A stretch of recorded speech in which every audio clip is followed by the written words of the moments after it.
एक बड़ी सुंदर वेश्या थी।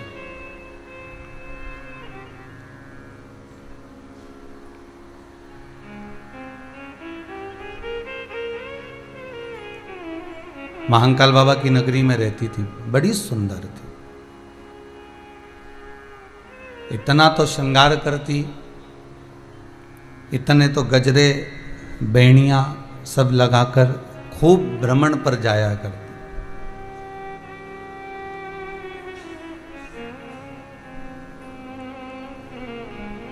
श्रावण का महीना आया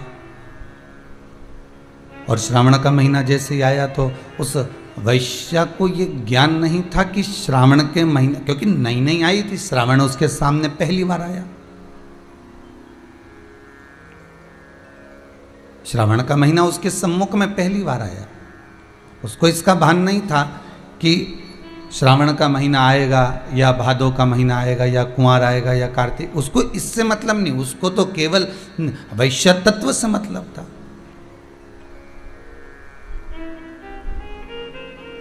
बड़ी सुंदर थी, बहुत आकर्षण।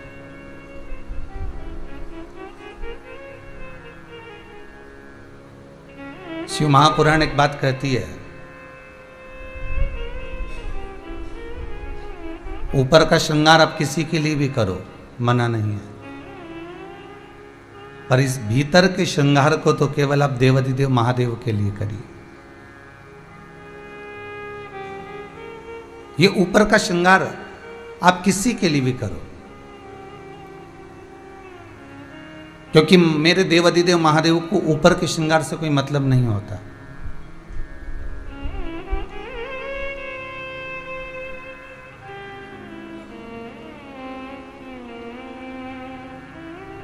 मेरे देवाधिदेव महादेव को आप कैसा वेश बनाए हुए हो, किस स्वरूप को आप धारण करे हुए हो, उससे कोई मतलब नहीं। वो कहते हैं ना कि दुनिया रंग बदलती है और शिव वक्त बदलता है।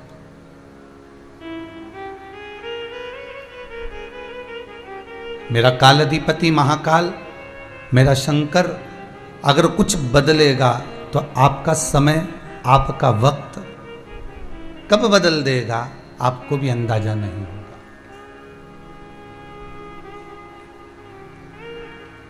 आज एक बालक अभी कोई सागर से आया हुआ है, वो मिला। वो बालक जब हम निकल कर आ रहे थे कथा के लिए तो कह रहा था, मेरे को 8-10 साल से स्लिप डिस्क की प्रॉब्लम थी। शायद बैठा भी होगा कहीं कथा में, अगर होगा तो मालूम पड़ेगा। तो वो कहा 8-10 साल से मुझे स्लिप डिस्क की प्रॉब्लम थी और बहुत इलाज भी करवाया, औषधि भी खाई, सब कुछ किया, पर कुछ रिजल्ट नहीं मिला। तब मेरी माताजी ने कहीं शिव महापुराण की कथा में कोई एक उपाय देखा होगा, सुना होगा और वो किया होगा।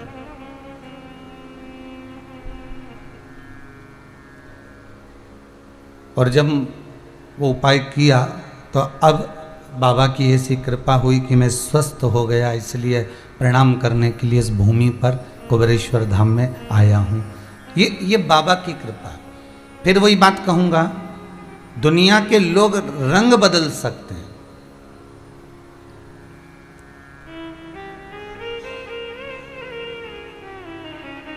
पर मेरा देवाधिदेव महादेव कभी रंग नहीं बदला। उसने बदला तो केवल वक्त बदला। अगर आप भगवान विष्णु का श्रृंगार करोगे, आपके घर में मूर्ति होगी ना, है किसी किसी के यहाँ नारायण की मूर्ति, किसी के यहाँ लड्डू गोपाल की मूर्ति होगी, किसी के यहाँ ठाकुर जी की मूर्ति होगी, किसी के यहाँ राघव जी की मूर्ति होगी, किसी के यहाँ देवी जी की मूर्ति होगी, किसी के यहाँ गणेश जी की मूर्ति होगी। आपके यहाँ जितनी मूर्तियां हैं, आप खुद अपने हृदय पर हाथ रखकर बोलो कि जितनी मूर्तियां आपके यहाँ पर विराजमान हैं, आप उन मूर्तियों को अलग अलग कपड़े पहनाते हो। बोलो, पहनाते कि नहीं पहनाते? आप उनको वस्त्र भी अलग अलग पहनाते हो, आप उनका श्रृंगार भी अलग अलग करते हो। अभी हमारे कल्लू जी के पास में बोड़े परिवार के 2 ठाकुर जी विराज रहे हैं, राघव जी, माधव जी है। अर्थात आप उनका श्रृंगार कर रहे हो, आप उनको वस्त्र भी पहना रहे हो, आप उनको आभूषण भी पहना रहे हो, आप उनका बड़ा सुंदर साज भी सजा रहे हो। अर्थात भगवान विष्णु का मूर्ति का, देवी जी की मूर्ति का, भगवान की मूर्ति का आप श्रृंगार कर सकते हो। देवी जी, गणेश जी, लक्ष्मी जी, नारायण, ब्रह्मा आदि, ठाकुर जी, बिहारी जी, राधा जी, कन्हैया जी, लड्डू गोपाल, सबकी मूर्त का अपन श्रृंगार करते हैं। कपड़े भी चेंज कर देते हैं, अलग अलग कलर के वस्त्र भी पहना देते हैं। पर कभी आपके घर में जो शिवलिंग विराज रहा है, आपके घर में जो शंकर जी की पिंडी शिवलिंग विराज रहा है, स्वरूप विराज रहा है शंकर जी का, तो कभी आपने उनके कपड़े चेंज करे क्या? नहीं, क्योंकि वो एक जैसा है। और कपड़ा भी पहनाओगे तो क्या पहनाओगे ये बताओ? वो शिवलिंग के बस एक काम कर सकते हो, एक छेद कर कर वो पिंडी के अंदर, शिवलिंग के अंदर वो कपड़े को ढककर बस नीचे की जलाधारी पर वस्त्र बिछा सकते हो, पहना सकते हो। पर शिवलिंग को कोई वस्त्र पहनाओगे क्या? आपके यहां भी तो शिवलिंग होगा? नहीं।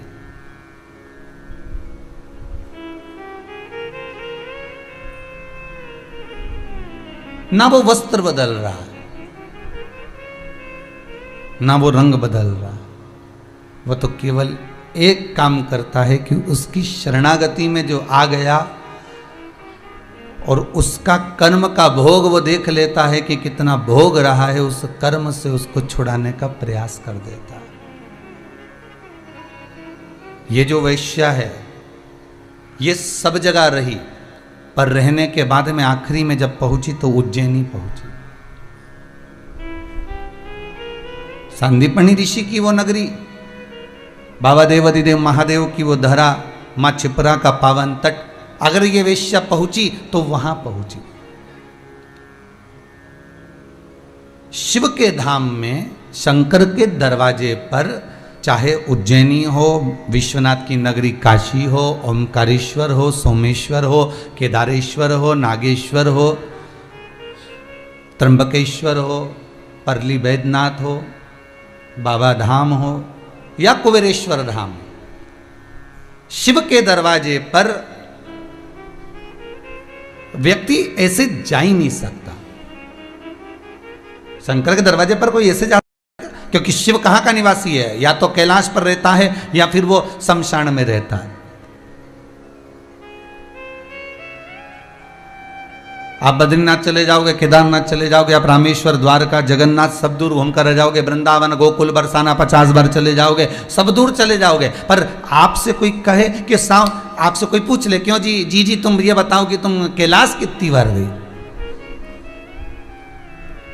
तो कोई तुमसे पूछे तो कैलाश हम नहीं गए भैया, वहां तो जाओ तो खूब खर्चा होता है, 1-1.5 लाख का तो टिकट ही टिकट हो जाए, और ऊपर से जो खर्चा है अलग। और खर्चा तो जाने दो, वहाँ पानी के अंदर सबसे बड़ा टेंशन तो ये, वहां ऑक्सीजन नहीं मिले, निपट गए तो फिर क्या मिलेगा? और फिर कोई ने पूछ लिया, क्यों साहब वृंदावन कितनी बार गए हो? अरे वृंदावन तो हमारे वो जीजी के लड़के के साथ चले गए, तो फिर हमारे मामा का छोरा गया उसके साथ चले गए, फिर हम दोनों भी घूमने चले गए, फिर हमारे बच्चों को भी दर्शन कराए, वृंदावन तो हम खूब गए। फिर कोई तुमसे कहे कि तुम उज्जैनी, अर्थात यहां शास्त्र कह रहा है कि शिव के दरवाजे पर जाना बहुत कठिन है। शंकर जिसको बुला ले, शिव जिस पर करुणा कर दे, और शंकर जिसको हाजिरी देकर आमंत्रित कर ले, बस वही केदारनाथ जा सकता है, वही उज्जैनी महाकाल जा सकता है, वही विश्वनाथ की नगरी काशी जा सकता है, वही कुबेरेश्वर धाम जा सकता है, और वही चाहे केदार हो, चाहे ओमकारेश्वर हो, सोमेश्वर हो, नागेश्वर हो, वो वहां तभी जाएगा जब बाबा बुलाएगा।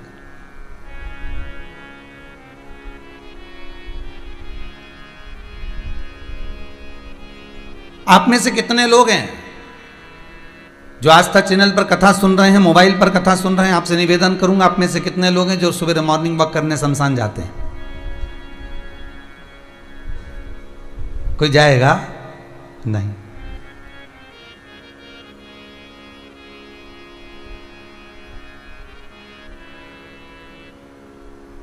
जो सवेरे सवेरे मॉर्निंग वॉक करने शमशान जा रहे हो, नहीं साहब।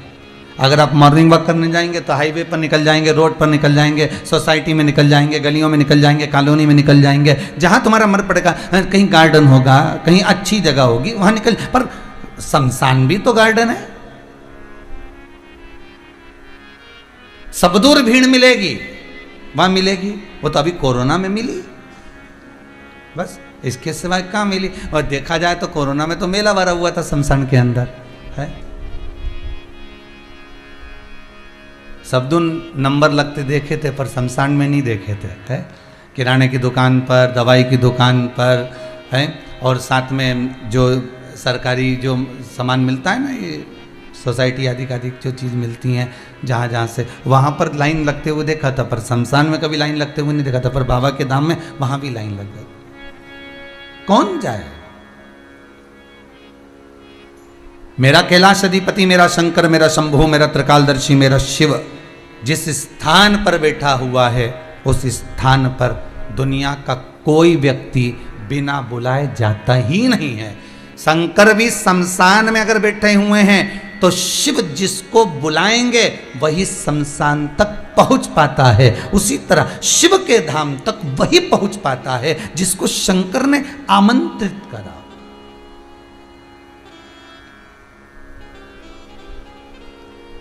अगर ये वेश्या संपूर्ण दुनिया छोड़कर उज्जैनी पहुंची है, महंकाल की नगरी में पहुंची है, तो समझ लो इसको शंकर ने कुछ करुणा करने के लिए बुलाया है। शिव ने इसको कृपा करने के लिए बुलाया है। और ये वेश्या, इसको नहीं मालूम कि सावन का महीना है। अब संत आए माँ छिपरा के घाट पर, और संत छिपरा के घाट पर बैठकर थोड़ी स्नान कर कर तब साधना में लग गए। अब संत तो संत है, साधु तो साधु है, तपस्वी तो तपस्वी है, साधक तो साधक है, उपासक तो उपासक है। जब आपको कथा में पहले भी कहा, क्रीम की चमक कुछ दिन की होती है, पर अच्छे कर्म की चमक जीवन भर की होती है, जीवन भर।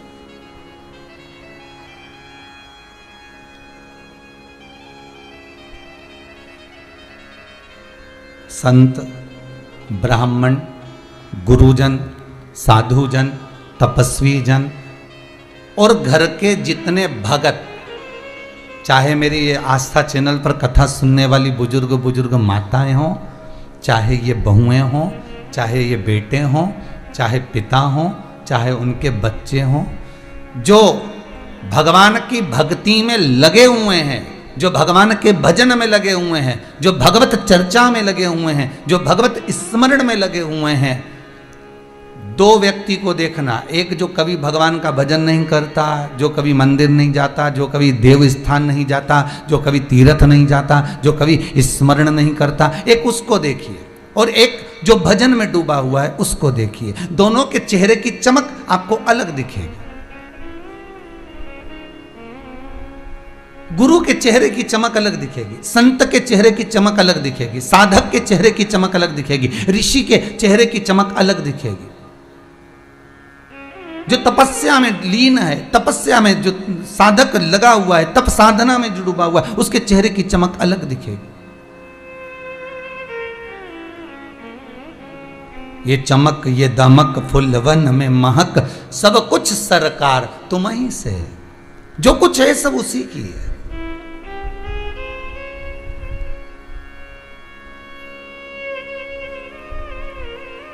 किसी ने सूरज से पूछा,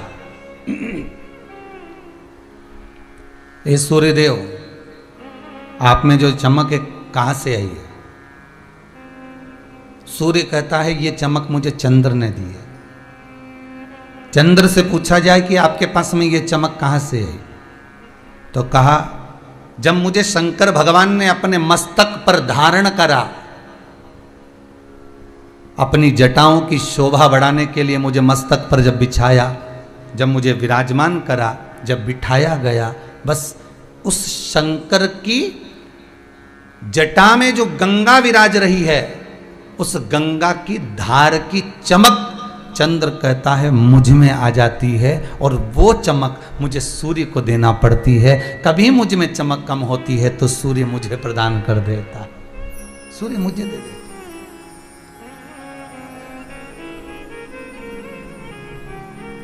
कितनी सुंदर बात कही। चंद्र जैसी बात आपकी बुद्धि में कभी नहीं आ सकती, मुझे ऐसा लगता है, मुझे ऐसा लगता है।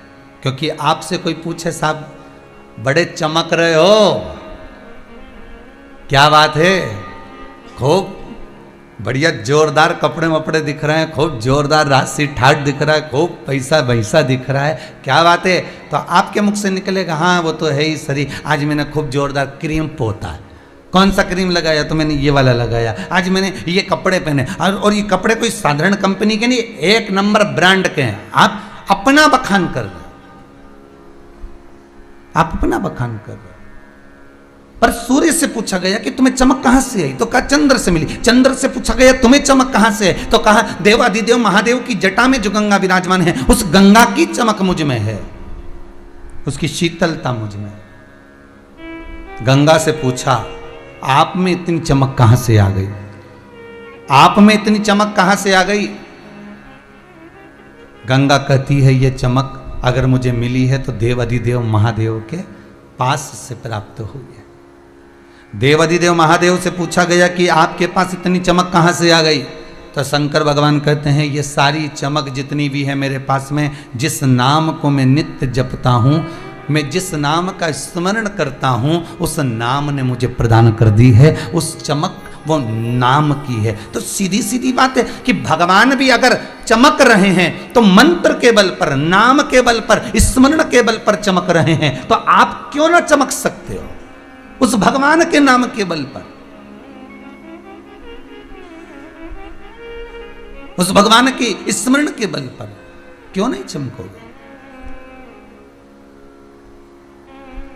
मनुष्य कभी नहीं कहता कि ये चमक जो मुझे मिली है ये भगवान की कथा से मिली है, ये भगवान की कृपा से मिली है। आज अगर मुझे 2 रोटी मिल रही है तो उसकी कृपा से मिल रही है। आज मैं अगर इतना दुख झेलने के बाद भी अगर मैं साध कर खड़ी हूं, इतनी तकलीफ झेलने के बाद भी अगर परमात्मा, अगर मैं यहां खड़ी हूं, आज अगर इतना दुख झेलने के बाद भी अगर मैं यहां पर बैठी हूं, अगर इतना दुख झेलने के बाद भी अगर मैं आस्था चैनल पर शिव महापुराण की कथा सुन रही हूं, इतना दुख झेलने के बाद भी अगर मैं कथा का स्मरण कर रही हूं, तो समझ लेना ये शंकर तुमको चमका रहा है, तुम्हें चमक प्रदान कर रहा है कि ये तुम्हें वहां साध कर बिठा रखे, वहां तक छोड़।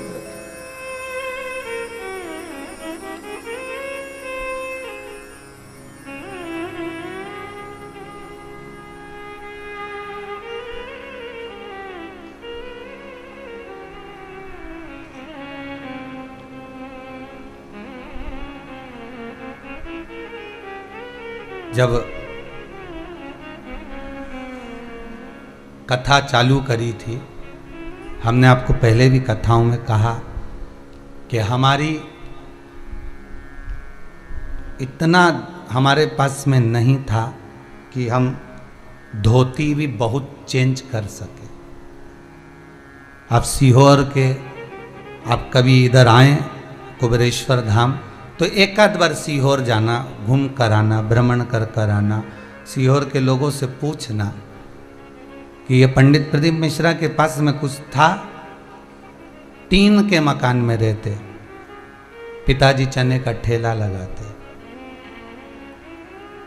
वो ठेला भी कहीं रोड पर ज़्यादा खड़ा हो जाता तो कोई आकर रसीद फाड़ कर चले जाता, चालान बनाकर चले जाता, 200 रुपये 100 रुपये उसको देना पड़ते। शाम को जो धन मिलता उससे 5 बहन भाई हैं, उसका परिवार का भरण पोषण करना, पढ़ाई में लगाना।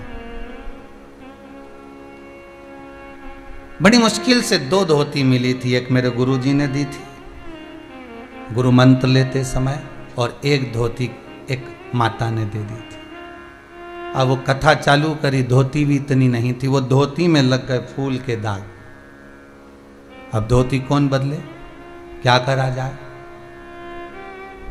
तब किसी एक माता ने सीख दी कि इस धोती को ले जाओ और गांधी रोड पर, हमारे यहाँ सीहोर में गांधी रोड है, उस गांधी रोड पर रंगरेज रहते हैं जो कपड़े को रंगते हैं, कपड़े में कलर करते हो, तो उसको दिया। हमने पूछा इससे क्या होगा, तो कहा ये जो फूल का दाग है ना ये छुप जाएगा, रंग भी हो जाएगी, धोती भी नई हो जाएगी। अब उसके यहाँ धोती लेके पहुँचे, आज कथा याद आ गई तो बता दे। धोती लेकर पहुंचे तो उससे कहा भैया इसको रंगना है, तो उसने कहा दे। थोड़ा पैसा लिया, धोती को लिया तो उसने सरफ में गला दिया, गला के खूब कूटा धोती को। अब मन इतना कछोटे कि राम जी धोती ना फाड़ दे। अब बड़ी मुश्किल की तो दो धोती, अब उसमें से भी एक ये पटक पटक के फाड़ देगा तो बची एक ही। अब एक ही में कथा कैसे हो। तो महाराज धोती उसने सरफ में गलाई, धोई, खूब निचोई और निचोड़ने के बाद फिर रंग में डाली, और रंग में डाली फिर उस पर जो रंग चढ़ा तो उस पर जोरदार रंग चढ़ गया। फिर वो धोती खूब चली और खूब जोरदार चली महाराज, फिर रंग नहीं छूटा। अच्छा जितनी बार छूटा उतनी बार दूसरे कपड़े को भी उसने रंग दिया, वो धोती में फिर गजब रंग चढ़ाया।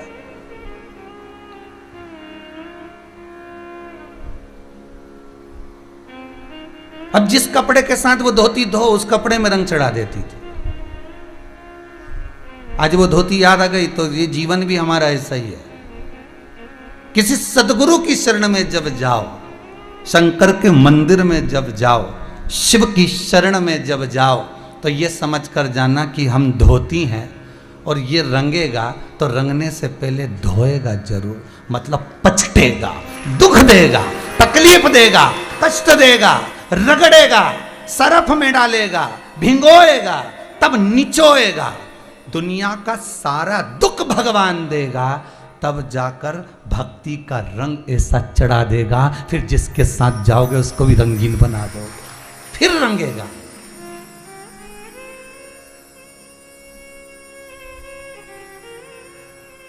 गुरु होता ही ऐसा, परमात्मा होता ही ऐसा। और मैं किसी की बात करूं ना करूं, पर मेरा शंभू तो ऐसा ही है। पहले खूब पछटता है, वो कहता है पहले दुनिया भर के हाथ पर जोड़िया, तेरे को तेरी जिससे अच्छी पटे पहले उसको पटा के आ जा, इसके बाद मेरे पास आना। जब कहीं से काम नहीं हो, सारी दुनिया में माथा रगड़ के आ जाए, सबके धोख लगाया है, सबके हाथ पैर जोड़िया है कि साहब तकलीफ है ने, तकलीफ है ने, माफ जाओ, तो इनके माता जी आए न, उनके पिताजी आए न, उनके बेरू जी आए न, उनके काका जी आए न, उनकी काकी जी आए ने, जितना के घूमना वाला के पास है सबके पास घूमिया, नरियल फोड़ फोड़ के आ जा ने, चना चिरौंजी भी धोख लगाया।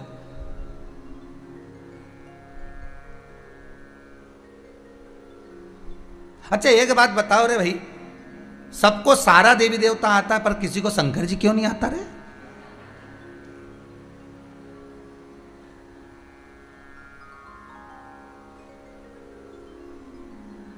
और कहीं का कह दे कि इनके शंकर जी आता है तो तुम कुछ मत करना, एक बोरी धतूरा ले जाके पटक देना, इनके शंकर जी आए ने पर डाल दो। और जो शंकर जी यहीं छात रखे तो भाई तो उसका शंकर जी के शंकर जी इसलिए तो नहीं आए क्योंकि और नहीं तो एक आध बब्बा छोड़िया। शंकर जी को ये ढोंग पसंद नहीं है, शंकर जी को प्रपंच पसंद नहीं है। मेरे शिव को ये सब ये गलत गलत लीलाएं जो दुनिया के लोग कमाने के लिए कर रहे हैं, ये मेरे शिव को प्रिय नहीं है। मेरे शंकर को तो एक प्रिय है। शिव कहते हैं जिस मस्ती में मैं रहता हूँ, राम नाम कृष्ण नाम में, नारायण की भक्ति में मैं डूबा रहता हूँ। शिव कहते हैं उस भक्ति में तुम डूब जाओ। एक बार तुम्हारा कपड़ा, ये दिल, ये हृदय, ये चित्त, ये मन एक बार रंग दिया जाए, और जिस पर शंकर की भक्ति का रंग चढ़ जाता है, ये आस्था चैनल के माध्यम से जितने लोग कथा सुन रहे हो, आपके ऊपर जो शंकर की कथा का साल 2 साल में 4 साल में जो रंग चढ़ा, ऐसा चढ़ गया कि कपड़े का असर, तुमने एक बार कथा सुनी, पति से कहा जरा 15 मिनट सुनो तो सही, कपड़े का असर, रंग का असर उसको भी हो गया। अब तो वो खाना खाने भी आए तो कथा के टाइम पे आए, 2 बजे आऊँगा दुकान पे से, कथा भी सुन लूँगा, खाना भी खा लूँगा और आराम करके फिर चला जाऊँगा। अच्छा नौकर भी होशियार, नौकर के छुट्टी मुझे 2 बजे ही दो, क्योंकि इसकी पत्नी ने भी इसको रंग चढ़ा दिया, तो वो कह मैं भी 2 बजे जाऊँगा। तो पति के सेठ जी के काय को 2 बजे जाएगा, मैं 2 बजे जाऊंगा, नहीं मैं भी 2 बजे जाऊँ। तो इनने विचार कर अब 2 बजे से 5 बजे तक जरा 2 घंटा ठीक है, दोपहर का टाइम देखा जाए। चलो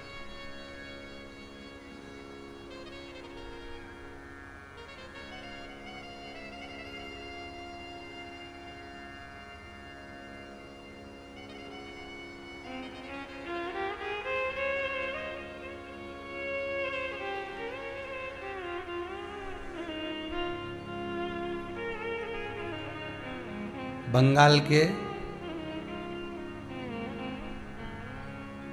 दुर्गापुर, आप लोग कभी आपके रिश्तेदार रहते हो तो पूछना उनको फोन लगाकर कि ये कथा के चक्कर में पूरे मार्केट वालों ने समय चेंज कर दिया।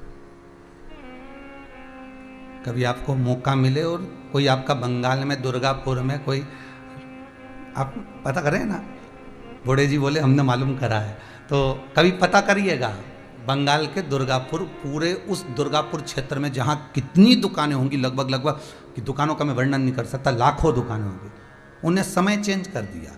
2 बजे से 5 बजे तक कथा आती है तो सारी दुकानों की शटर नीचे, 5 बजे के बाद मार्केट चालू, रात को 11-12 बजे तक मार्केट खुलेगा और भीड़ भी अपार। शाम के समय सब फ्री, कथा भी सुन ली, आनंद चित्त वृत्ति में लगा हुआ है।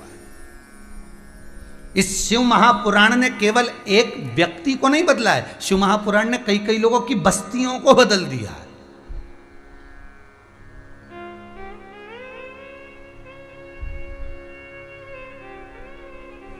शंकर की कथा का अनुमोदन करो तो जो इस रंग लगी धोती के चक्कर में जितने कपड़े पड़े वो उसी कलर के होते चले गए। कभी कभी तुम्हारे साथ भी ऐसा हुआ होगा, कोई कपड़ा कलर छोड़ता है तो उसके साथ में दूसरा कपड़ा रख दो, वो उसी कलर में हो जाता है, कलर चढ़ता गया। शंकर के भगत होते ही ऐसे हैं, शिव के उपासक होते ही ऐसे हैं, शंकर का अनुमोदन करने वाले होते ही ऐसे हैं। जो शिव भक्ति में एक बार लग गया उसको देखकर दूसरा रंग चढ़ता चले जाता है, दूसरे को तीसरा, तीसरे को चौथा, चौथे को पांचवा, वो रंग चढ़ रहा है। वैश्या के साथ यही हुआ।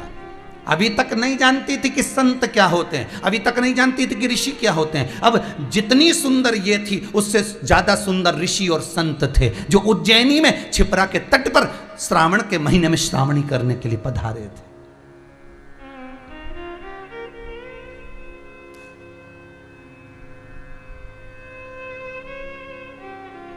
उस उज्जैन नगरी में श्रावण के महीने में संत एक जगह बैठकर तप करते और 12 शिव स्थानों का दर्शन करते। सावन का नियम है, श्रावण महीने का एक नियम है, शायद आपको भी मालूम होगा, अगर नहीं मालूम होगा तो पुराने समय की बात याद रखना। श्रावण के महीने में शंकर जी के मंदिर में झांकी सजती थी। किस किस को याद है?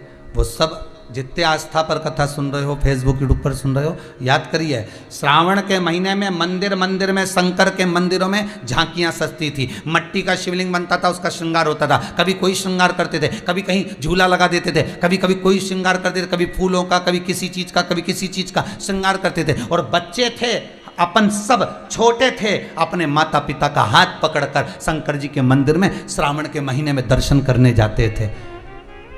श्रावण के महीने में दर्शन करने जाते थे। उस समय हमारे मन में कोई प्रश्न नहीं जागा, पर आज हमारे मन में एक प्रश्न जागता है कि हमारे माता पिता श्रावण के महीने में मंदिर दर्शन कराने क्यों ले जाते थे? हमारे माता पिता मंदिर दर्शन कराने के लिए शिव के मंदिर क्यों लेकर जाते थे? और ले जाना होता था तो सुबह ले जाते, पानी चढ़ाने के लिए, जल चढ़ाने के लिए, धतूरा चढ़ाने के लिए, बेलपत्र चढ़ाने के लिए। पर शाम के समय जब अंधेरा होता, हाथ पकड़ा बच्चों का, साइकिल पर बिठाया ना बिठाया, पैदल लेकर चले, मंदिर शंकर के दर्शन करने के लिए जा रहे हैं। क्यों? क्योंकि श्रावण के संवाद को स्कंद पुराण में स्पष्ट कहा गया कि श्रावण के महीने में जो व्यक्ति 12 शिवलिंग का अपने ही गांव, अपने ही नगर, अपने ही क्षेत्र के 12 शंकर मंदिर का दर्शन प्रतिदिन करता है, शिव उसका मनोरथ पूर्ण करने के लिए गौरा महारानी और गणेश जी को लेकर सम्मुख में खड़ा मिलता है। ये श्रावण की कथा स्वयं स्कंद पुराण वर्णन करती। हम रोज नहीं जा सकते, परंतु सोमवार की सोमवार तो जा सकते हैं। और हम दर्शन करने नहीं जा सकते तो कम से कम एक नियम तो बना सकते हैं कि श्रावण के महीने में, अभी ये वेश्या के जीवन को संवारने की जो चरित्र है यहाँ, ये कोई साधारण नहीं हो सकता।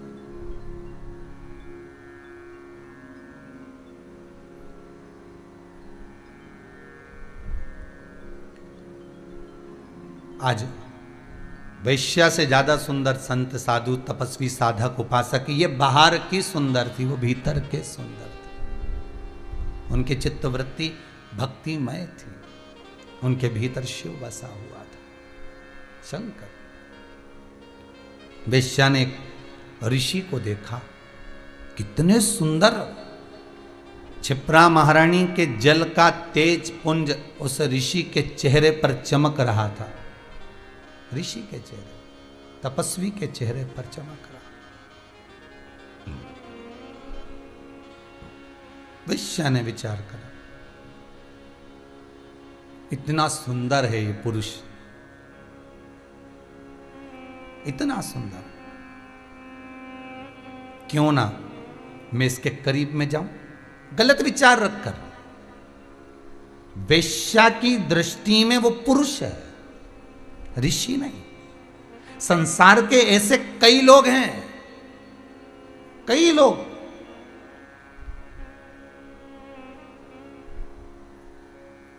जो 56 भोग, अन्नकूट, भंडारे का भोजन, आश्रम का भोजन, मंदिर देवालय का भोजन जब ग्रहण करने के लिए जाते हैं तो भी उसमें विचार करते हैं, वाह क्या जोरदार पूड़ी बनी है, क्या जोरदार सब्जी बनी है, इसमें थोड़ा सा नमक और डलना था।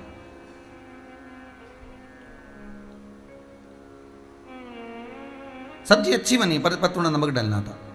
आश्रम में भोजन अच्छा बना पर तो थोड़ी दाल और कट्ठी कर देना थी। भंडारे में पूड़ी बनी, थोड़ी पतली कर देना थी, मोटी हो गई। 56 भोग का प्रसाद लेने जा रहे हैं और मन में आ रहा है बस ये लड्डू बहुत जोरदार बना, इसमें खीर में थोड़ी सी शक्कर कम रह गई। तो आप में और उस वेश्या में क्या अंतर रह गया? वेश्या ऋषि को ऋषि नहीं देख रही है, वेश्या क्या कह रही है, कितना सुंदर पुरुष है। भगवान का प्रसाद जब हम खाएं, हमारे भीतर ये भाव नहीं आना चाहिए कि ये लड्डू है कि नुक्ती है कि सेव है कि पूड़ी है कि सब्जी है कि पकोड़ा है कि खिचड़ी है। हमारे भीतर यह नहीं आना चाहिए। हमारे भीतर तो ये आना चाहिए कि भगवान का प्रसाद, अर्थात भगवान का प्रसाद मतलब भगवान का साक्षात दर्शन हमारे भीतर उतर रहा, हम भगवान को अपने भीतर उतार। प्रसाद का मतलब ही क्या होता है? प्रसाद, प्रभु का साक्षात दर्शन, वही प्रसाद। एक एक शब्द को अगर आप समझोगे ना तो जीवन का आनंद पा जाओगे। कई लोग आकर कहते हैं गुरुदेव हमारे ऊपर बहुत कर्जा है, बहुत कर्जा है गुरुदेव, कोई उपाय बताओ ना कर्जा चुकाने के लिए। तो इतना करे ही काय को? अब उसमें गुरु जी क्या करें, कर्जा का नाम ही धीरे धीरे पढ़कर देखो, कर जा, धीरे धीरे पढ़ के देखो। गुरु जी से पूछने की जरूरत नहीं है, उस नाम में ही सब कुछ छुपा है। कर जा, किसके लिए कर? अपने परिवार के लिए। मकान बना लो, गाड़ी बना लो, फैक्ट्री लगा लो, ये कर लो, और कर करके जा, वही तो कर जा। किसके लिए करा? कभी गुरु जी के लिए तूने कर्जा करा? अरे बोल तो सरी। कभी किसी मंदिर का निर्माण करने के लिए तूने कर्जा करा? कभी कहीं तीर्थ व्रत का आनंद करने के लिए ब्राह्मण भोज, साधु भोज, संत भोज, सन्यासी भोज, तपस्वी भोज, साधक भोज के लिए कर्जा करा? नहीं। कर किसके लिए करा? पत्नी के लिए। किसके लिए करा? बच्चों के लिए। मैं फैक्ट्री लगाऊं, मैं दुकान लगाऊं, मैं ये करूं, मैं थोड़ा लोन लेके मकान बना लूं। किसके लिए बना रहा? गुरु जी के लिए। किसके? कर, फिर जा। उसी का नाम, अरे बोलो रे, जितने आस्था पे सुन रहे हो बोलो, उसी का नाम कर जा। कर करके कितई कर जाना, कितई। चाहे छोरों के लिए कर लो, चाहे छोरी के लिए कर लो, चाहे दामाद के लिए कर लो, चाहे पति के लिए, चाहे पत्नी के लिए, चाहे भाई के लिए, चाहे कुटुंब के लिए, कभी कर्जा। तुम दुनिया का सारा लोन तुम्हारे माथे ले लेके तुमने तो बना दिया, बाद में चुकाएगा कौन? गया। इतना कर्जा हो गया गुरुजी, अब तो जाऊं, ऐसा लग रहा है कि सुसाइड कर लो। तो हमने कहा बिल्कुल कर ले, उसमें टेंशन क्या है। पर मरने से पहले एक बात अच्छे से सुन ले, जिनके लिए करा है, जिनके लिए करा है, एक बार उनसे तो बात कर ले कि अब मेरे को देखो 5 लाख का कर्जा हो गया, मैंने ये फैक्ट्री बनाई थी, मैंने दुकान बनाई थी, घर बनाया था, मैंने जमीन जायदाद बनाई थी। पहले इनसे बात कर कि तुम्हारे पास में कितनी कितनी रकम रखी, सब हाथ निकालो, अपने अपने हार निकालो ने, पाटली निकालो ने, जेवर निकालो ने, पायल निकालो, सब बेच दे, अब भी कर्जा चुक जा। पर कोई देगा? अरे बोलो तो सर, नहीं देगा। सब सोचेंगे अब तो तू जा, कर करके मर जा, बस यही कर जा।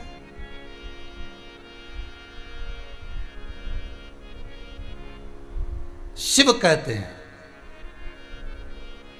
कर्जा हो भी गया तो चिंता नहीं करना, शमी का पत्ता शहद में डुबो, श्रावण के महीने की 10वीं तिथि, कौन सी? श्रावण के महीने की 10वीं तिथि, एकादशी के एक दिन पहले, श्रावण महीने की 10वीं तिथि को शमी के पत्ते को, चाहे 21 हो, 11 हो, 51 हो, उसको शहद में डुबोकर शंकर भगवान के शिवलिंग पर उसको श्रृंगार करो। केवल चढ़ाना नहीं है, जब शहद में डूब जाएगा तो वो चिपक जाएगा। शिव का श्रृंगार करो। क्या होगा इससे?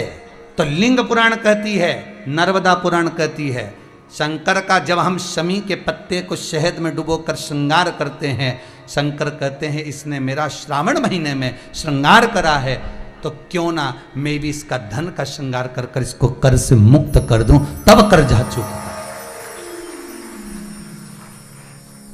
तब कर्जे से मुक्ति होती है। ये केवल श्रावण के महीने में किया जाता है, इसके सिवा कहीं कोई महीने में नहीं कर सकते आप इसको। और नहीं तो बाद में कहोगे कि हमको हर महीने, तो उस महीने में कर लो। केवल श्रावण की 10वीं, चाहे उजाले की कर लो चाहे अंधेरी की कर लो, एक ही बार करना है।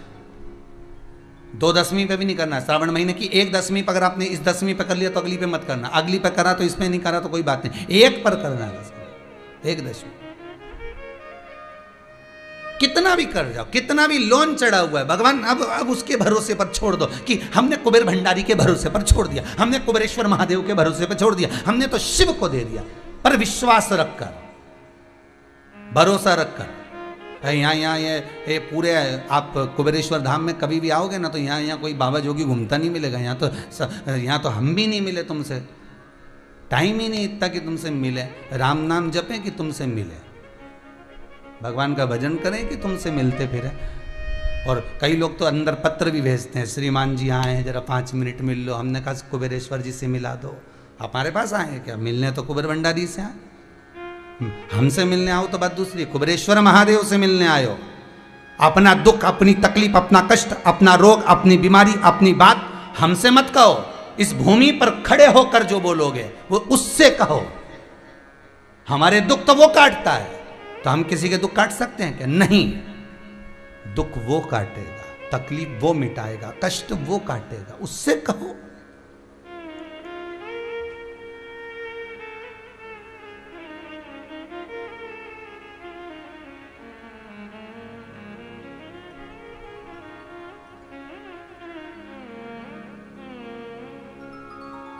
उसके भीतर बात।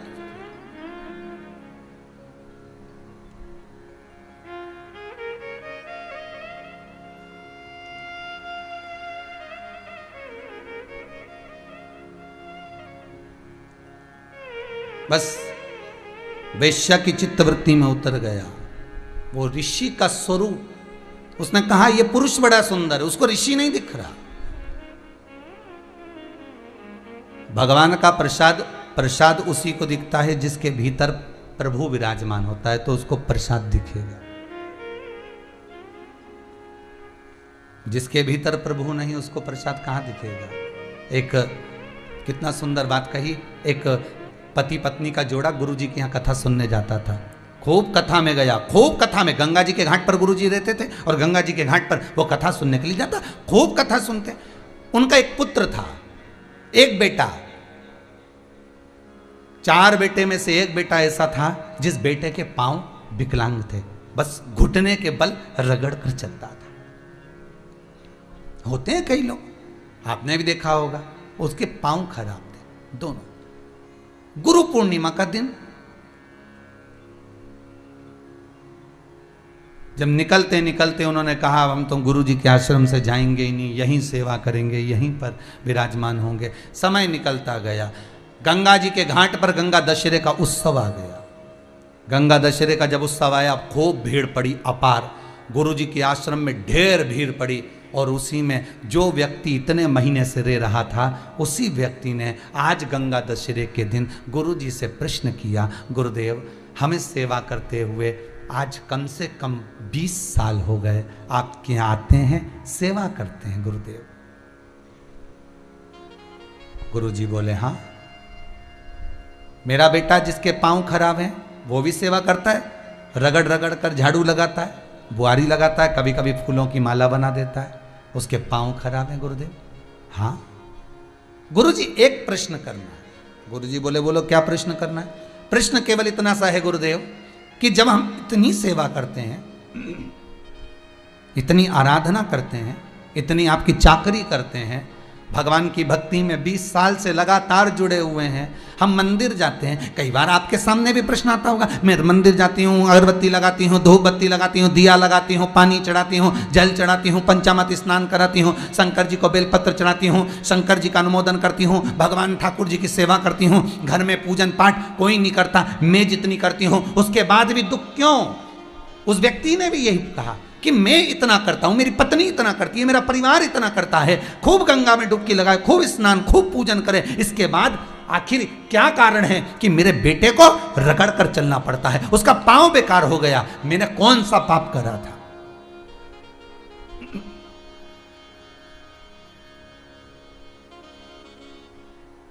मैंने पाप कौन सा करा गुरुदेव? गंगा के घाट पर आज गंगा दशहरे का दिन है गुरुजी, सत्य बताना कि मैंने कौन सा पाप करा कि मेरे बच्चे को रगड़ रगड़ कर चलना पड़ रहा है, उसका कारण क्या है?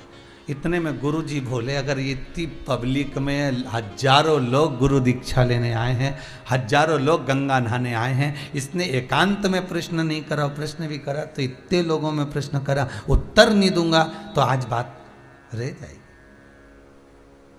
अगर अकेले में प्रश्न करता तो मैं उत्तर नहीं देता, क्योंकि इसका दिल दुखेगा। कई प्रश्न चेलों के, कई प्रश्न शिष्यों के ऐसे होते हैं जिसका उत्तर गुरु नहीं देते, क्योंकि गुरु को मालूम है इसका मन दुख जाएगा। सत्य बोलेगा गुरु और मन दुखेगा आपका।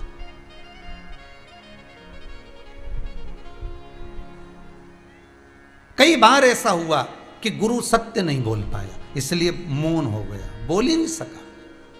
पर आज इतने लोगों में इसने प्रश्न किया, उत्तर तो देना पड़ेगा। गुरुजी ने कहा बात सुन ले अच्छे से, ये तेरे कर्म का भोग नहीं है, ये इसके कर्म का भोग है। जिसके कर्म का भोग जिसको भोगना पड़ता है, किसी दूसरे को नहीं।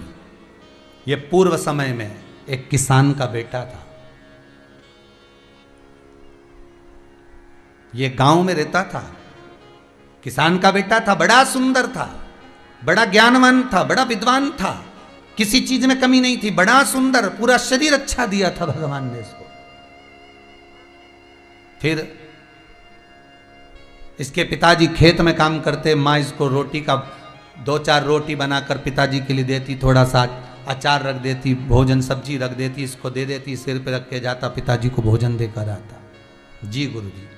फिर गुरुजी ने कहा, एक बार माँ ने रोटी बनाकर रखी, इसको दी, इसने ले जाकर खेत में रख दी, किसी मित्र से बात करने चला गया, पिताजी को बोलना भूल गया कि भोजन रखा है। फिर गुरुजी बोले, इतने में ये मित्र से मिलने गया, एक कुत्ता आया और उसने उस रोटी को खा लिया, बर्तन को चाटा, रोटी को पाया, रोटी को खाया, पूरी रोटी जब वो खा गया, इसको क्रोध आ गया, ये आया दौड़कर, एक लोहे की छड़ी पड़ी हुई थी, उस छड़ी से इसने कुत्ते के पांव में मारा, वो 2 पांव में कुत्ते के लगा और कुत्ते का पांव टूट गया। वो पूरा जब तक जिया रगड़ रगड़ कर चला, अपने पांव से मोहताज होकर 2 पांव से चलता रहा, 2 पांव रगड़ रगड़ कर अपनी जिंदगी को कोसता रहा। बस उसी कुत्ते की बद्दुआ इसको लगी, उसको चोट दी थी, इसलिए जन्म के बाद इसको चोट मिल गई। कर्म का भोग है, भोगना तो पड़ेगा, भोगना पड़ेगा। सीता जी ने एक चिड़िया को कैद में रखा था तो जानकी जी को कैद में रहना पड़ा था। राम जी ने छुपकर बाण मारा था बाली को तो कृष्ण अवतार में छुपकर बाण मारा गया भगवान कृष्ण के चरणारविंद में।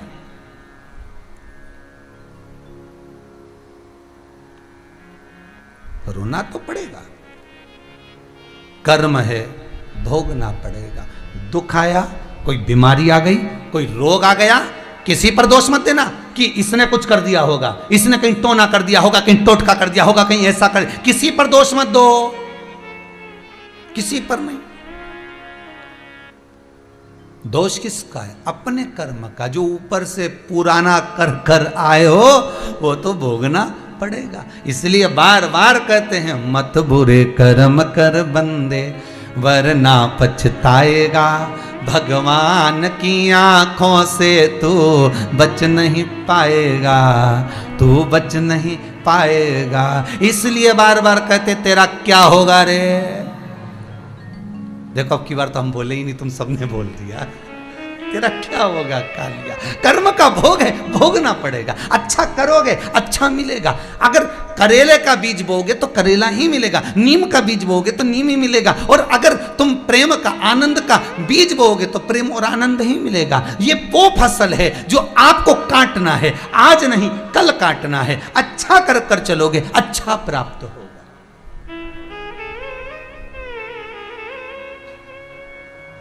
दुनिया में ऐसा अच्छा कोई नहीं जिसको नहीं मिलता।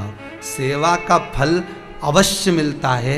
इसलिए पूरी दुनिया में जितने राम के मंदिर नहीं, उससे ज्यादा हनुमान के मंदिर हैं। तुम्हारे गांव गांव में हनुमान के 8-10 मंदिर मिल जाएंगे। पीपल के पेड़ के नीचे हनुमान जी, बड़ के पेड़ के नीचे हनुमान जी, जहां देखो हनुमान जी। राम जी मिलेंगे क्या? नहीं।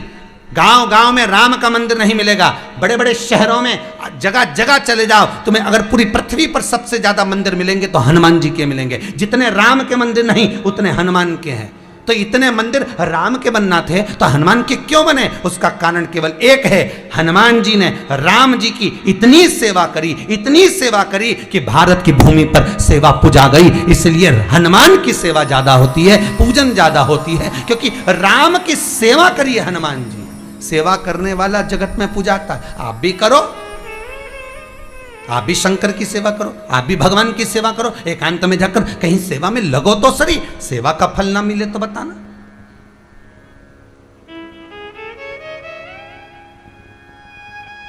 सेवा कर कर तो देखो।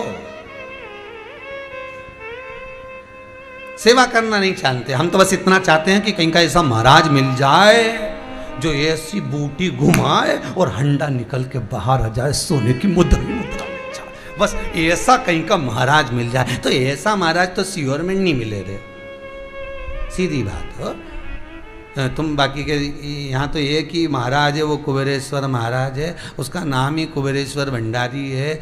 बस आए, नमन करी, शिव कथा सुनी, आनंद लिया, आस्था पे सुनी, मोबाइल पे सुनी, दिल से सुनी, और ये विचार कर कर सुनना कि हम हमारा टाइम पास नहीं कर रहे। नहीं तो कई लोग इस विचार में खोल लो महाराज जी आ रही है टाइम पास। तो टाइम पास करने के लिए तो वो डोरेमोन लगा लो।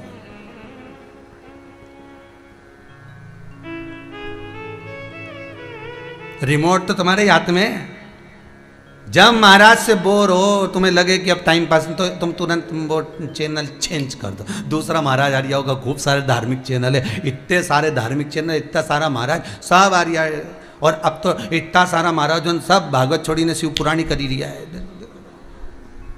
तुरंत चेंज कर दो तुम, तो तुरंत नहीं सुनना। हमें तो बोर हो रहे तो अपने अब तो तुम ये मत सोचना कि टाइम पास करना। टाइम पास करना है तो दूसरा चीज देखो। यहाँ तो यहाँ शिव को जोड़ना है।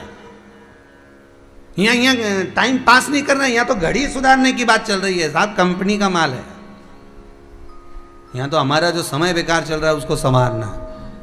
ये तीसरी लहर नहीं आ जाए।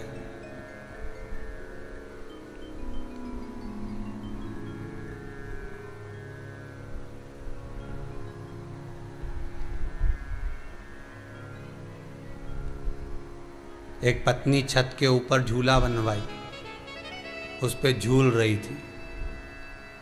बाजू वाले के यहाँ पर गाना चल रहा था, आया सावन झूम के। इसकी झूले की कुंडी टूट गई, छत से नीचे। ऊपर वाले को देखा तो भजन चल रहा था, आया सावन झूम के।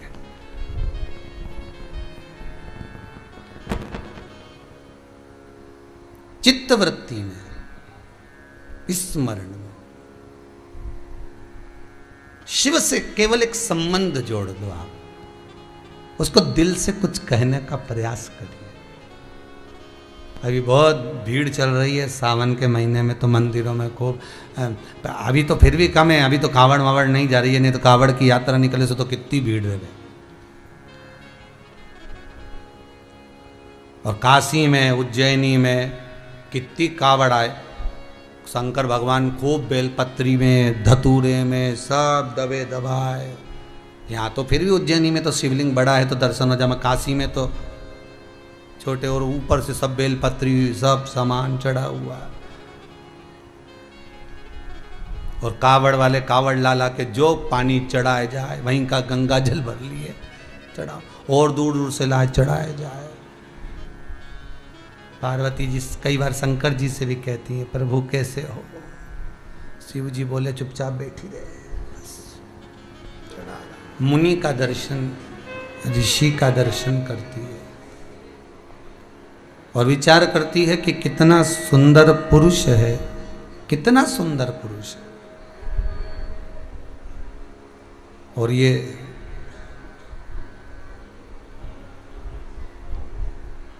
क्यों ना मैं इसके साथ में रहूं।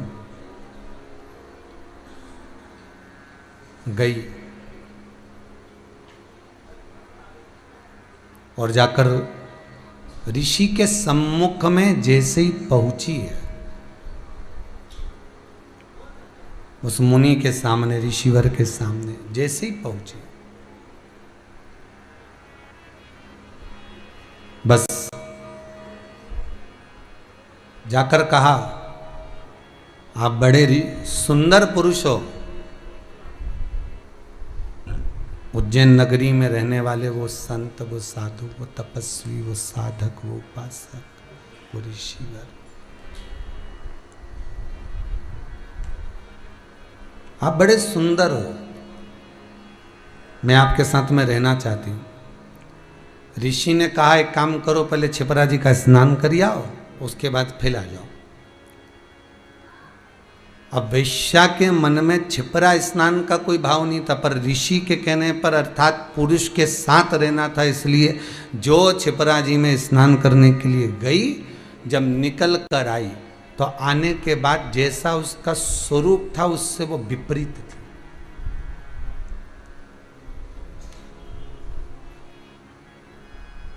वस्त्र, रंग, रूप, सुगंध सब चेंज हो गई, सब बदल गए, सब कुछ बदला हुआ है, सब कुछ। अब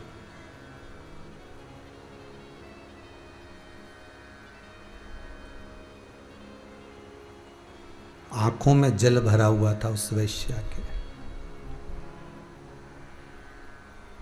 ये मेरे शरीर को हो क्या गया। ऋषि कहते हैं, पुरुष को पाने का भाव जागृत हुआ था केवल इस काया के बल पर, इसलिए यह काया छिन्न हो गई छिपरा के तट पर। अब क्या कर सकती हूं मैं? ऋषियों ने कहा, एक काम करो, शंकर का अनुमोदन करो, शिव का स्मरण। क्या करना पड़ेगा? श्रावण के महीने में 1 लोटा पानी भरो और उस जल को लेकर शिव के धाम तक जाओ, शंकर को समर्पित करो, तुम्हारी पुनः वही काया फिर प्राप्त हो जाएगी, पुनः वापस। ठीक है, शिव पुराण कहती है पूरे सावन के महीने में, पूरे श्रावण के महीने में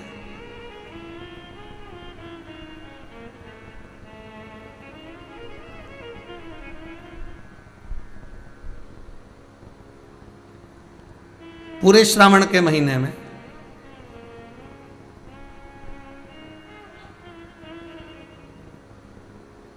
वो जल लेकर जाती है,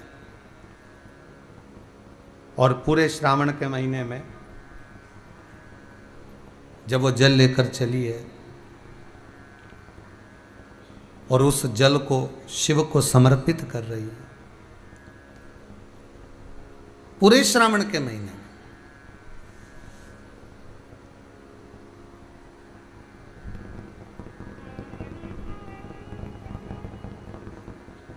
जब वो जल लेकर जा रही है और उस जल को समर्पित कर रही है, पूरे श्रावण के महीने में शिव प्रसन्न हो जाते। और शंकर भगवान जब प्रसन्न हुए, शिव जब प्रसन्न हुए, आनंदित हुए, तब बाबा भूत अधिपति भूतेश्वर भगवान शंकर करुणा सागर शिव कृपा कर दिए और वैश्या से कहा अब तो इस योनि से छूटेगी। और इस योनि से छूटकर तू पुनः इसी उज्जैनी में, इसी छिपरा के तट पर भगवती स्मरण में शिव भक्ति में डूबी रहे।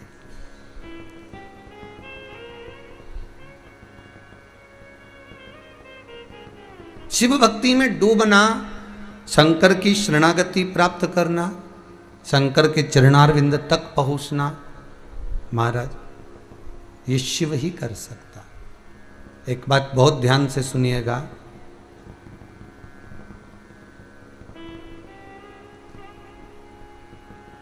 अपने जीवन में उतारिएगा कि फिर वही बात कहें कि 2 कदम भी अगर आप चल कर जा रहे हो,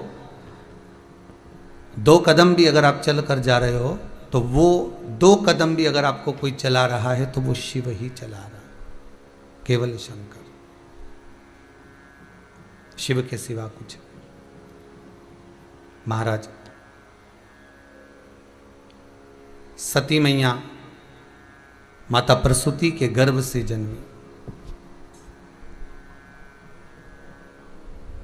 माता प्रसूति के गर्भ से जन्मी, और सती मैया जब प्रसूति माता के गर्भ से जन्मी और जन्म लेने के बाद माता सती शिव की आराधना में एक तत्व लेकर बैठी थी कि मैं शंकर का गुणवाद करूं, शिव का स्मरण करूं, शंकर का अनुमोदन करूं। और सती मैया को शिव मिले। आप जो लक्ष्य बनाकर बैठते हो, शिव महापुराण की कथा कहती है जो लक्ष्य आपके भीतर होता है, जो लक्ष्य आप बनाकर चलते हो, उसके अनुसार शिव आपको मिलेगा जरूर। आप एक साध कर तो चलो। अभी आपको कहा था कि कहीं एकांत का कोई शिवालय देखकर उसकी पूजन अर्चना सेवा चाकरी आप अगर कर रहे हो, आराधना कर रहे हो, तो उसका कहीं ना कहीं तो फल मिलेगा, कहीं ना कहीं तो सुख मिलेगा।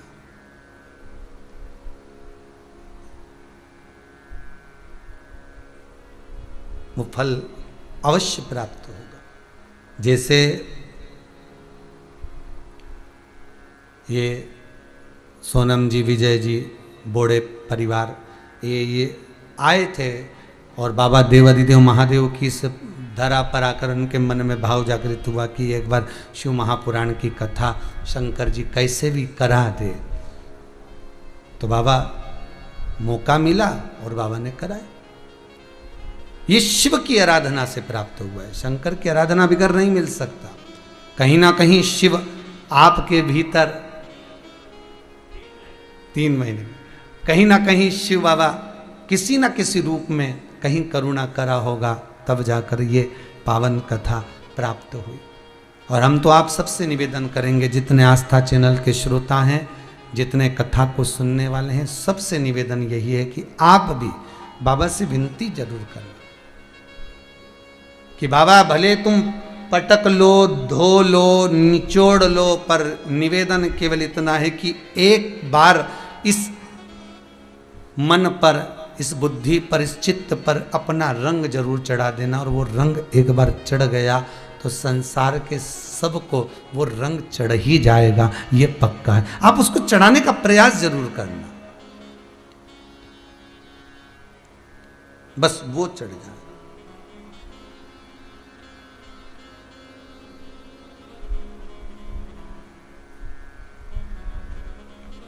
कोई एक माता जी कह रही थी, मैं भगवान से ये कहने आई हूं कि भगवान तू मुझे संसार में अगर लेकर आया है ना, अब मेरा निवेदन है भगवान मुझे तू रोने मत देना। कोई माता जी कह रही थी कि हम तो इतने दुखी हो गए, हम भगवान से बस केवल इतना ही कहने आए हैं कि भगवान तू हमें रोने मत देना।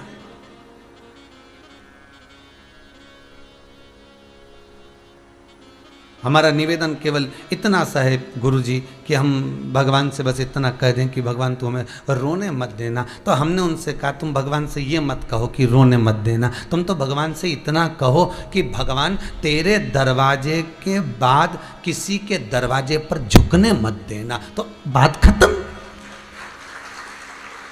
बात खत्म हो जाएगी।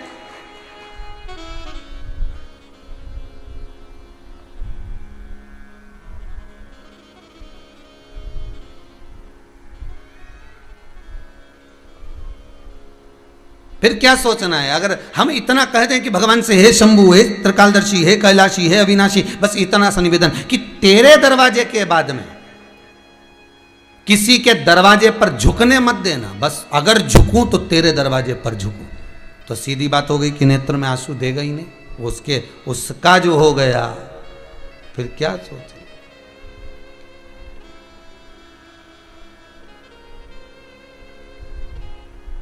आज सवेरे हम बात कर रहे थे आकाश जी से, तो आकाश जी से हमने कहा कि शंकर हमारा, हम शंकर के। तो आकाश जी बोले, कहे कि गुरुदेव ये बताओ कि आप हमेशा एक ही बात कहते हो कि कुबेर भंडारी मेरा है, शिव मेरा है और मैं शंकर का, शंकर मेरा, मैं शंकर का, मैं गोवर्धन नाथ का, गोवर्धन नाथ मेरे, मैं ठाकुर का, ठाकुर मेरे, मैं राम का, राम मेरे, मैं कृष्ण का, कृष्ण मेरे, मैं शंकर का, शंकर मेरे। तो वो आकाश बोला कि गुरुदेव एक आध दिन भगवान आ गए और भगवान ने कहा अगर तू कहता है कि मैं तेरा हूं तो रजिस्ट्री दिखा। भगवान कह दे कि भाई किसी की भी कोई चीज है तो उसकी रजिस्ट्री तो होगी ना, उसका लिखा पढ़ी तो होगी ना। तो भगवान एक बार आकर कह दे। तो आकाश बोला, कहने गुरुदेव ये भगवान तुमसे कह दे आकर कि रजिस्ट्री दिखा। तो दिन भर छाती ठोक ठोक कर कहता है शंकर मेरा है, वो नंदी पर सवार करने वाला, त्रिशूल धारू डमरू धारी वो मेरा है। और एक आध दिन भगवान आ गया और कह दे रजिस्ट्री दिखा। फिर कहां से दिखाओगे भाई? जमीन की तो रजिस्ट्री दिखा सकते हो, सब चीज़ों की रजिस्ट्री दिखा सकते हो, फिर एक मोबाइल खरीद के लाते हो तो उसका भी बिल दिखा सकते हो, एक अंगूठी बीठी जरा सा कपड़ा खरीद के लाओ तो उसका बिल दिखा सकते हो। कोई समय पे आके कह दे रुपट्टा कहाँ से लाए, तो अपन तो कह देंगे गुरु पूर्णिमा पे आया था। नहीं, जो सत्य है वो सत्य कि गुरु पूर्णिमा पे आया था। तो इसकी रजिस्ट्री कहाँ है? तो चैनल पे देख ले, टीवी पे उसने उड़ाया था, उसका फोटो भी होगा रे, तो देख तो दिखा। और एक आध दिन हम कहें भगवान से कि भगवान मेरा, शंकर मेरा, शंभु मेरा, कुबेर भंडारी मेरा, महाकाल मेरा, विश्वनाथ मेरा, छाती ठोक ठोक कर व्यासपीठ पे कहते शंकर मेरा है। और एक आध दिन शिव जी ने आकर कह दिया अल्लाह रजिस्ट्री दिखा कि मैं तेरा कब, तब फिर क्या कहोगे? तो हमने कहा काश बस एक ही बात कह सकते हैं कि कब्जा कर रखा है, रजिस्ट्री नहीं। क्या करके रखा है? ये कब्जे का है। तो शंकर पे अगर रजिस्ट्री है तो पार्वती जी की है, शिव पर रजिस्ट्री है तो गणेश जी की है, कार्तिकेय की है, जया अभिषारा सामरी वारी दौतली और अशोक सुंदरी की है। अपनी क्या रजिस्ट्री? भगवान विष्णु और ब्रह्मा की। और अपने से कोई कह की रजिस्ट्री दिखाओ तो मतलब इतना ही तो कहेंगे कि हमने तो केवल कब्जा ही करा है, हमारे पास रजिस्ट्री नहीं है, हमने तो शिव पर कब्जा करा। और व्यक्ति कब्जा कब करता है? जब उसके दिल में बैठ जाए कि ये मेरा है और इसको छोड़ना नहीं है। फिर कब्जे की जगह कौन छोड़े? फिर कहीं कहा जाए नगर निगम वाला, नगर पालिका वाला चलो छोड़ो। 80 साल हो गए, कब्जा है, पट्टे है, तो पट्टे से क्या होता है? भले कुछ भी हो, नहीं निकलूंगी। नहीं निकलना, फिर कब्जा तो कब्जा ही है। तो शिव पर भी हमको भजन में, कीर्तन में, स्मरण में, भजन कीर्तन स्मरण में, नाम जाप में भगवान को अपना बनाने के लिए बस दिल से एक बार शंकर पर कब्जा करना पड़ेगा, और वो भजन के बल पर हो सकता है। हमारे पास कुछ नहीं दिखाने के लिए, हमारे पास ऊपर जाने के बाद भी हम सारी रजिस्ट्री यहीं छोड़ के जाएंगे। तुम्हारा मन पड़े तो भले ले जाना, जमीन जायदाद प्रॉपर्टी सब यहीं छोड़ना है। भले कितना जोरदार फ्रिज लिया हो 12,000 का, एसी का रूम, डनलप का गद्दा, ये सब जितना पेने हैं सब यहीं छोड़ना है। आखिरी में तो केवल जाना है बस ऐसे। कपड़े भी अच्छे अच्छे पहनाएंगे पर ऊपर से सफेद कलर का डाल जाएंगे, लाल कलर का सफेद, बस यही कपड़ा रहेगा।